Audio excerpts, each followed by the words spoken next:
ಬೆಂಕಿ ಹಾರಿಸಿ ನೋಡಿದ್ರೆ ಎಲ್ಲ ಕಡೆಯಲ್ಲಿ ನೀರಲ್ಲದ ಬೇರೇನು ಕಾಣಿಸುವುದಿಲ್ಲ. ಈ ಸಮಯದಲ್ಲಿ ನನ್ನಪ್ಪನ ಹುಟ್ಟು ಯಾಕೆ ಹೇಗೆ ಯಾರಿಂದ ಅಂತ ಗೊತ್ತಿಲ್ಲ. ನಾನು ಎಲ್ಲೆಲ್ಲ ಬಂದೆ, ಯಾಕಾಗಿ ನಿಂದೆ, ಇನ್ನೇನು ಮುಂದೆ ಸಮಸ್ಯೆಗೆ ಒಳಗಾದವನೇ ನಾನು. ಹೊಟ್ಟೆನ ಬಗ್ಗೆ ಸತ್ಯಕ್ಕೆ ನಾನು ಬರಲದೆ.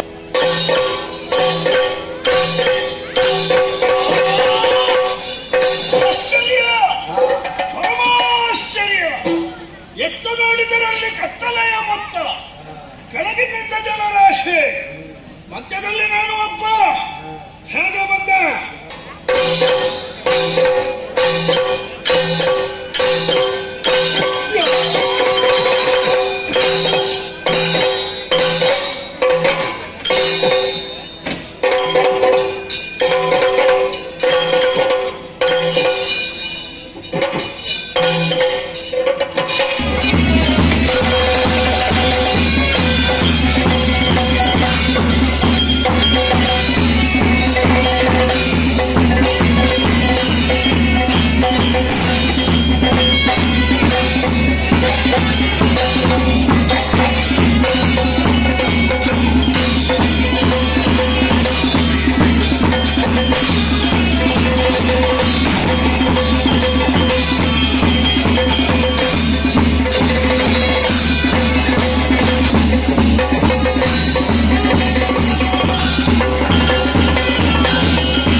ಮುಳುಗಿದಲ್ಲಿ ಮುಳುಗಿ ಸಾಯಲಿಕ್ಕೆ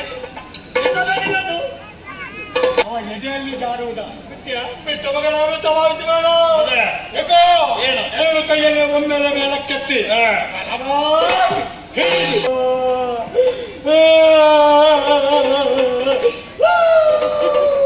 ನನಗೆ ಒಂದು ಸ್ಪಷ್ಟ, ನಿನಗೆ ಹಸಿವಾದ್ರೆ ಅದು ಏನು ಅಂತ ನಿನಗೆ ಗೊತ್ತಾಗಲ್ಲ ಅಂತ ಗೊತ್ತಾಯ್ತು.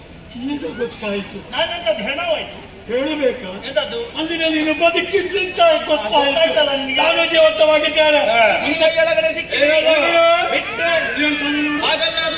ನನ್ನ ಭೌತಿಕ ಹಿಡಿತದೊಳಗೆ ಹಿಡಿಯಾದಿರಿ ಅಂತ ನಾ ಕೇಳಿದ್ದನ್ನೆಲ್ಲ ಕೊಡ್ತೇನೆ ಎನ್ನುವುದರ ಮೂಲಕವಾಗಿ ನಿರೂಪಿತವಾದದ್ದೇನು ಬಲ್ಲಿರ? ನೀನು ಮೂರ್ಖ, ನೀನು ಶತಮೂರ್ಖ. ಮೂರ್ಖ ಅಂದರೆ ಜ್ಞಾನಿ, ಶತಮೂರ್ಖ ಅಂತ ಹೇಳಿದ್ರೆ ಪರಮ ಜ್ಞಾನಿ. ಆದರೂ ನನ್ನ ತಲೆಯೇ ಬಲ. ನಿಮಗೆ ಸಾಮಾನ್ಯದವರು ನಾವು ತಪಾಯಿಸಬೇಡ. ಆ ಕಡೆ ನೋಡ, ಈ ಕಡೆ ಕೊಡು. ಇದು ನಮ್ಮ ತಲೆ, ಇದು ತಲೆ, ಅದು ನಿಮ್ಮ ತಲೆಯ. ಅದನ್ನೇ ಕೊಡಿ.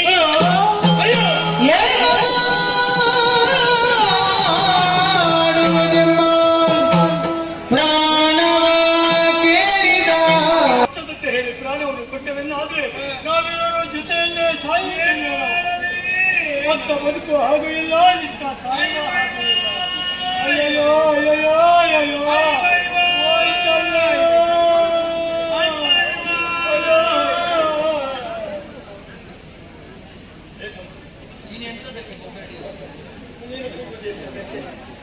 ನಿನಗೆ ತಲೆ ಉಂಟಾ?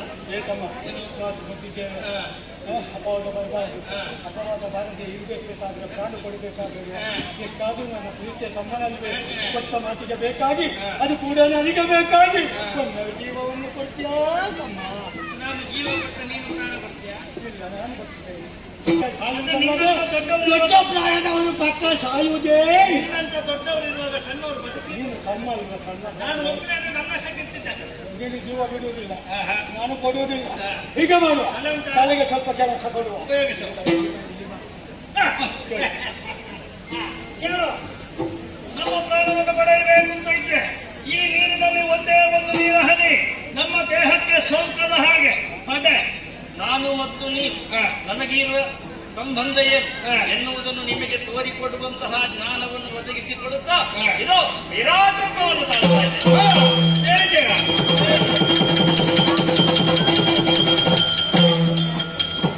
ಕ್ಷೀರಾಣವ ಶಯನ ನಾರಾಯಣ ನೀರಜ ನಯನ ನಾರಾಯಣ ನೀರಜ ನಯನ.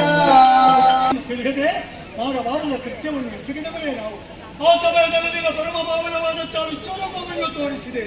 ನೋಡಿದ್ದೆ ಕಡ ಅಜ್ಞಾನವು ದೂರವಾಯಿತು. ಸುಜ್ಞಾನವನ್ನು ಬೆಳಕಿನರಿಗೆ ಈಳರು ಕೊಂಡಲ್ಪಟ್ಟಾಗ ನಿನ್ನ ಮತ್ತು ನಮ್ಮ ಸಂಬಂಧ ಏನು ಅಂತ ತಿಳಿಯಿತು. ನಿನ್ನ ಮಕ್ಕಳು ನಾವು ಅಪರಾಧ ಮಾಡಿದ್ದೇವೆ. ಇನ್ನು ಮುಂದಕ್ಕೆ ಬದುಕುವಂತಹ ಅರ್ಹತೆಯನ್ನು ಕಳ್ಕೊಂಡಿದ್ದೇವೆ. ಆದರೆ ಒಂದು ಆಸೆ, ಕಟ್ಟ ಕಡೆಯದಾದಂತಹ ಸಾಹಿತ್ಯ ಪದವಿಯನ್ನು ನಾವೀವರು ಪಡೆಯಬೇಕು. ಅದನ್ನು ಹೇಗೆ ಅಂತ ಓ ತಂದೆಯೇ, ನಾನು ರೂಪಾತ್ಮಕವಾಗಿರುವಂತಹ ನಿನ್ನದ್ದೇ ಪ್ರಪಂಚ. ಈ